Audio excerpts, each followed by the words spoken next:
வணக்கம் நண்பர்களே. ஜோசப் விஜய் 2 தொகுதியில போட்டி போடுறார். பெரம்பூர், திருச்சி கிழக்கு. பெரிய கணக்கு வச்சுதாங்க மூவ் பண்றாரு விஜய். விஜய் தான் எல்லாருக்கும் தெரியும், தளபதி விஜய். ஆனா பாஜக காரங்க, முக்கியமாக ராஜா அவரை ஜோசப் விஜய்னு சொன்னது மூலமாக ஒரு மதச்சாயம் பூசுகிறார் அப்படின்னு நிறைய பேர் அவர் மேல குற்றச்சாட்டு சொன்னாங்க. ஆனா விஜய் இப்ப எதுக்காக ஜோசப் விஜய் அப்படின்னு தன்னோட பேரை தானே ஜோசப் விஜய்னு சொல்லிக்கிட்டு 2 தொகுதியில போட்டி போடுறாரு? அதற்கு ஒரு கணக்கு இருக்கும்ல. சரிங்க, ஒரு பிராக்டிக்கல் கணக்கு இருக்குங்க. ஏன்னா தமிழ்நாட்டில் நிறைய கட்சிக்காரங்க விஜய்னு ஒருத்தர் தேர்தல் நிக்க வைப்பாங்க, சொல்ல முடியாது. திமுக இருந்து சில பேர் நிக்க வைப்பாங்க, அண்ணா திமுக நிக்க வைப்பாங்க. அவருடைய கட்சியில பல தொகுதிகள் விஜய்ங்கிற பேர்ல வேட்பாளர் இருக்காங்க, ஒருத்தர் 2 பேர் இருக்காங்க மாதிரி தான் தெரியுது. ஆனா இந்த சமயத்துல போய் வாக்காளர்கள் ஓட்டு போட போகும்போது அவங்களுக்கு விசில் சின்னம் தெரியாது, விஜயோட சின்னம் விஜில் சின்னம் தெரியும்.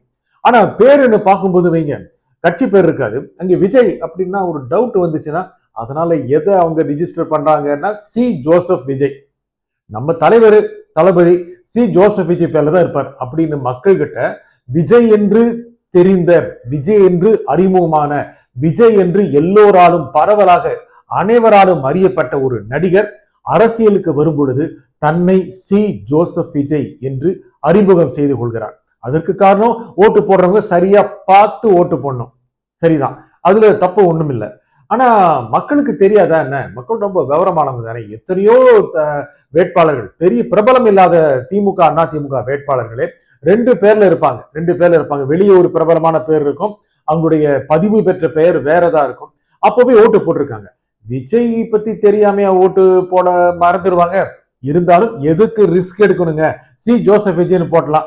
திமுக காரங்க பயந்து போய் பெரம்பூர்ல 2 விஜய் 4 விஜய்னு இறக்கிட்டாங்க அப்படின்னா மக்கள் ரொம்ப ஆர்வமா போய் நம்ம விஜய்க்கு போடுறோம்னு தப்பா போட்டாங்க, ஜோசப் விஜய்க்கு போடுங்க. சரி, ஓகே. அது மட்டும் இல்லாம ஒரு கணக்கு என்ன தெரியுமா? இன்னொரு கணக்கு என்னன்னா, ஜோசப் விஜய், ஜோசப்ங்கிற பேர் இருக்கிறதுனால நிச்சயமாக சிறுபான்மை மக்கள் மத்தியில, முக்கியமாக கிறிஸ்தவ சமூகத்தினர் மத்தியில ஒரு பெரிய அளவுக்கான அட்வான்டேஜ் கிடைக்குதுங்க. அவரு தன்னுடைய மதம் சார்ந்தவருங்க, ஜோசப்ங்கிற பெயர் இருக்கிறவர், முதலமைச்சராக ஆசைப்பட்டு தொகுதியில நிக்கிறாரு. அவருக்கு ஓட்டு போட்டா என்ன அப்படிங்கிறத இன்னைக்கே அவர் ரொம்ப அழகா பிரபலம் பண்ணிட்டார். போய் இப்போ பொது வெளியில போய் ஓட்டு கேட்கும் போது மதம் சார்ந்த ஓட்டு கேட்க முடியாது இல்ல, அப்படி ஓட்டு கேட்க முடியாது. பேர்ல வச்சுக்கிட்டோம்னா எல்லா சமூகத்தினருமே தன்னுடைய சமூகம் சார்ந்த அமைப்புகள் மூலமாக, அவங்களுடைய மதம் சார்ந்த அமைப்புகள் மூலமாக தன்னுடைய மதம் சார்ந்த பங்கேற்பாளர்களுக்கு, உறுப்பினர்களுக்கு ஒரு இண்டிகேஷன் கொடுப்பாங்க. நீங்க இவங்களுக்கு ஓட்டு போடுங்க அப்படின்னு சொல்லுவாங்கல்ல. அவங்க விஜய்க்கு போடுங்க, அவர் கிறிஸ்தவ மதத்தை சார்ந்தவர் அப்படின்னா சொல்ல முடியாதுல்ல. ஜோசப்னு இறங்கிட்டாருங்க. அப்படி போடாம இருந்தா ஒரு கில்ட் வரும்ல, குற்றவுணர்வு வரும்ல. ஜோசப்னு பேர் வச்சவருக்கே கொடுக்கலையா அப்படின்னு. ஏன்னா சிறுபான்மை சமூகத்தினர் ரொம்ப சாலிடா திமுக பக்கம் இருக்காங்க, மறுக்க முடியாதுங்க. திமுகவோட கணக்கு கிட்டத்தட்ட 15% ஆரம்பிக்குது, இப்படிதான் சொல்லுவாங்க. ஏன்னா சிறுபான்மை ஓட்டுகள் அப்படியே கூட்டமா குழுவா பிளாக்கா கொண்டு போய் விழுந்துருது. கிறிஸ்தவ சமூகத்தினர் ஓட்டா இருந்தாலும் சரி, இஸ்லாமிய சமூகத்தினர் ஓட்டா இருந்தாலும் சரி, அது திமுக விழுந்துருதுங்க. ஆனா இவர் ஜோசப் இறங்கிட்டதுனால கிறிஸ்தவ சமூகத்தினர் செகண்ட் தாட், 2ஆம் எண்ணம் கொள்ள வாய்ப்பு இருக்கு, மறுபரிசீலனை செய்யக்கூடிய வாய்ப்பு இருக்குங்க. போட்டா என்னன்னு வந்துருவாங்க.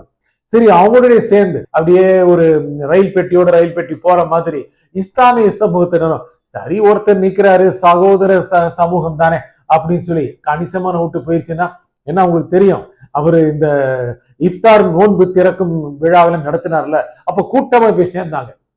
போன வருஷமே ராயப்பேட்டை நடத்தும் போது ரொம்ப பெரிய கூட்டமா போயிடுச்சுங்க. ஓகே, இஸ்லாமிய சமூகத்தினர் திமுக டாட்டா காட்டிட்டு விஜய் பக்கம் போயிட்டாங்க அப்படின்னு நிறைய பேர் நினைச்சாங்க. இதுக்கும் ஒரு அட்வான்டேஜாக இருக்கும். என்னென்ன கணக்கு பாருங்க, முதல்ல குழப்பம் வரக்கூடாது.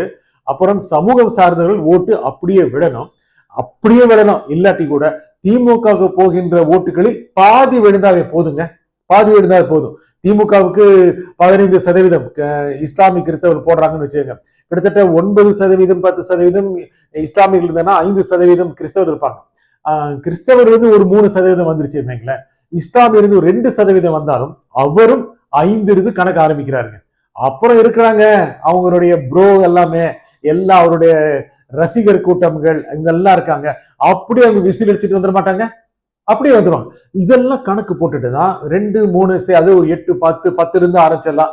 அப்புறம் இந்த பிரச்சாரம் மேற்கொள்றதன் மூலமாக பல பெருசுகளை சேர்ந்து வந்துருச்சுன்னா ஒரு 15%. கணக்கு பாருங்க. விஜய் ரொம்ப தெளிவான அரசியல் பண்றவருங்க. நிறைய பேர் சொல்றாங்க, என்னங்க சினிமால இருந்து வந்தவர், அவருக்கு என்னங்க அரசியல் தெரியும், அவர் என்ன போராடினாரா, இல்ல உண்ணாவிரதம் இருந்தாரா, வெளியே வந்தாரா, எல்லாம் வீட்டுக்குள்ள இருந்தாலும் கணக்குகள்லாம் செம்மையா போடக்கூடியவர் தான். ஏராளமான ஆலோசகர்கள் அவருக்கு, ஏராளமான ஆலோசகர்கள். ஜான் ஆரோக்கியசாமி ஒரு பக்கம், ஆதவர்ஜனம் ஒரு பக்கம், நம்ம புஷி ஆனந்த் ஒரு பக்கம், அப்புறம் அருண்ராஜ் ஒரு பக்கம், இந்த மாதிரி ஏகப்பட்ட பேர் அவருக்கு ஆலோசகர்கள். அதுவும் அனுபவம் வாய்ந்த அரசியல் முதிர்ச்சி பெற்ற ஒரு தலைவர் செங்கோட்டையன், அவர் ஆலோசகர் தான். எத்தனை ஆலோசகர்கள் வச்சுக்கிட்டு அவர் என்ன செய்வாருங்க. ஆனா கடைசியில முடிவு பண்றவரு அவரு தான். நமக்கு நல்லா தெரியும், அவர் முடிவு பண்ணிட்டாருவீங்க, அவர் பேச்சு அவரே கேட்க மாட்டாரு. அந்த அளவுக்கு தெளிவா முடிவு பண்ணக்கூடியவர். கணக்கு போட்டு தேர்தல் இறங்குறாருங்க. ஆனா கடூருக்கு அப்புறம் அவர் வெளியே வந்து நல்லா பிரச்சாரம் பண்ணியிருந்தாருன்னா ரொம்ப பெரிய அட்வான்டேஜ் பொசிஷன் இருந்திருப்பாரு. ஆனா அப்படியும் திங்க் பண்ணாத ஒரு ஆள் கிடையாதுங்க. அவரு நல்ல பொசிஷன் பார்த்து தான் காய்களை நகர்த்துறாரு. இப்ப பாருங்க, பெரம்பூர்ல அவரு தன்னுடைய வேட்புமனுவை தாக்கல் பண்ணிட்டு ஒரு பிரச்சாரம் வளம் வராருங்க. வந்தாருன்னா அவரு பக்கம் இருக்கிற ஓட்டு மட்டும் இல்லாம மாற்று கட்சியில் இருக்கிறவங்களும் போய் அவரை பார்த்தலாம், முகத்தை பார்த்தலாம். நடிகர் நம்ம தெருவில் வர்றாரு, போய் பார்த்தலாம், போய் விற்கிறவங்க அவரை பார்த்தது மட்டும் நிப்பாங்களா, சரி இந்த பல தடவை ஓட்டு போட்டு பார்த்தா என்ன, அப்படி நிறைய பேர் நினைக்க ஆரம்பிச்சுட்டாங்க. திமுக கூட்டணி கட்சிகள் சார்பாக இருப்பவர்கள், அதாவது இடதுசாரிகள் சார்பா, விடுதலை சிறுத்தைகள் சார்பா இருக்கிறவங்க எல்லாமே திமுக அவங்கள ரொம்ப மோசமா நடத்திருச்சு, தேமுதிகவுக்கு நிறைய சீட்டு கொடுத்துருச்சு, இந்த தடவை திமுகவை மெஜாரிட்டி இல்லாம பாத்துக்கணும் அப்படின்னு ஓப்பனா பேஸ்புக்ல போஸ்ட் போடுறாங்கன்னா பாருங்க, அவங்க எங்க போய் போடுவாங்க? அதிமுக போடுவாங்களா? நோ, அங்கே பிஜேபி இருக்கு. இந்த தடவை போட்டு பார்க்கலாம்னு நினைப்பாங்களா? இல்ல. அப்புறம் சீமானு திராவிட கட்சியில போட்டு அடிக்கிறாரு. அப்ப மாற்ற இருக்கிறவரு விஜய்க்கு போட்டா என்ன எண்ணங்கள் வருது இல்ல, எண்ணங்கள் வருது இல்லையா? இப்படி இருக்கிறவங்க என்ன பண்ணுவாங்க? சரி போனா போகுது, ஓட்டு போட்டு பார்க்கலாம், இவங்க எல்லாத்தையும் சுத்தி வளைக்கிறாருங்க விஜய். சென்னையில ஒரு உலா வர போறாரு, கணிசமான ஓட்ட வரப்போகும் போக போகுது.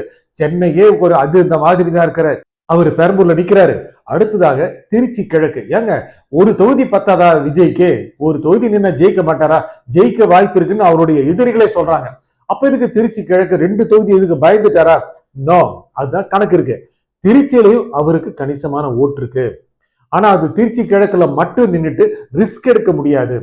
ஏன்னா பெரம்பூரை பொறுத்த வரைக்கும் எல்லா சமூகத்தினரும் இருக்காங்க. முக்கியமாக கிறிஸ்தவ சமூகத்தினர், பட்டியலின சமூகத்தினர், சிறுபான்மையினர், இஸ்லாமியர்கள் எல்லாமே சேர்ந்து இருக்காங்க. அவருடைய ரசிகர் பட்டாளமும் ரொம்ப கெத்தா இங்கதான் இருக்கு. எல்லாம் ஓட்டு போட வாய்ப்பு இருக்கு. திருச்சி கிழக்கிலுமே கணிசமான ஓட்டு அவருக்கு இருக்குங்க, கணிசமான ஓட்டு இருக்கு. அவங்க நிக்கிறதன் மூலமாக சக தொகுதிகளில் சென்னை நிக்கிற பல தொகுதி அதிர்வை ஏற்படுத்திடுவார். அதே மாதிரி திருச்சியில பல தொகுதிகளை அதிர்வை ஏற்படுத்திடுவார். அங்க மக்கள் அரியலூர், பெரம்பலூர் இந்த மாதிரி எல்லாம் அதிர்வு ஏற்படுத்துறதுனால அங்கு கணிசமான ஓட்டுகளை அள்ளுவார்.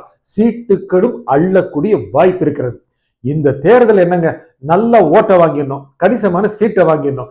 அடுத்த தேர்தல் எல்லாம் வீட்டு வாசல நின்று கூட்டணி வரலையா அப்படின்னு கேட்கணும். இதெல்லாம் ஒரு கணக்குல இருக்கு. ஆனா ஒரு அலை அடிச்சதுன்னா மிகப்பெரிய ஒரு வெற்றி பெறக்கூடிய வாய்ப்பும் இருக்கு. ஏகப்பட்ட அறிவிப்புகள் வேற நல்லா தெரியும்.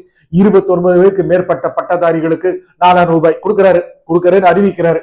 அதே மாதிரி +2க்கு அப்புறம் அவங்க PhD படிக்கிற வரைக்கும் அவங்களுக்கு அப்படியே எந்த பிணை இல்லாத கடனை கொடுக்குறாங்க, 20 லட்சம். இது மட்டும் இல்லாம தனியார் நிறுவனங்கள் கூட 75% தமிழர்களை நியமித்தால் அவர்களுக்கு சலுகைகள் பல கொடுக்குது. அதாவது ஸ்டேட் ஜிஎஸ்டியில ஒரு 2% அரசு மானியம் கொடுக்குது. இந்த மாதிரி பல விஷயங்கள் அறிவிக்கிறது. அவரும் திராவிடமும் ஏத்துக்கிறாரு, அதுவும் தமிழ் தேசியமும் ஏத்துக்கிறாரு அப்படிங்கிறதுக்கு நியாயப்படுத்துற மாதிரி அறிவிப்புகளை வெளியிட்டு இருக்கிறாரு. மக்கள் ரொம்ப சிந்திக்கக்கூடியவங்க, சிந்திச்சுதான் ஓட்டு போடுவாங்க. திமுக ரொம்ப பலமாத்த இருக்கு. ஏகப்பட்ட அறிவிப்புகள் இன்னைக்கு கொடுக்கப்பட்ட தேர்தல் அறிக்கையில, அது இன்னொரு நிகழ்ச்சியில பேசலாம். அது ரொம்ப பெரிய அளவுக்கான ஒரு கிங்கா வந்து நிக்குது. அதிமுக சொல்லவே வேண்டாம், விஜயும் பல விஷயங்களும் முன் வைக்கிறாரு.